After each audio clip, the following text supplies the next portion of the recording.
Hello, I'm David Brown at Berkeley Nucleonics, and this video series is going to walk you through all the features and functionalities of SpectraCore, our newly released software tool that matches up with the beautiful new RTSAs, the ICX400. Each feature will be defined in a small video so you can bounce around to just the features you need. Please reach out to us so we can answer any questions you have and get your hands on one of the new 40 gigahertz real-time spectrum analyzers. I'm Berkeley Nucleonics. Hey, David again. Today's a practical one. How to get the fastest possible spectrum sweep. Speed out of SpectraCore by tuning a handful of parameters. Start by setting span to full span. Resolution bandwidth to 500 kilohertz. Video bandwidth to 10 times the resolution bandwidth. Sweep time to the minimum. And spurious rejection to bypass.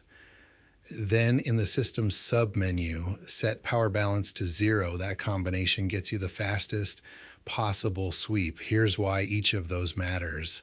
Span changes the sweep speed because switching time and phase locked loop lock time both vary across frequency bands. Sweep time and the sweep time multiple are the most direct. Lever, shorter sweep time means faster sweeps. Full stop. Resolution bandwidth usually speeds things up as it gets larger, but past 1 megahertz, some internal signal processing actually slows the sweep back down. So bigger isn't always better there.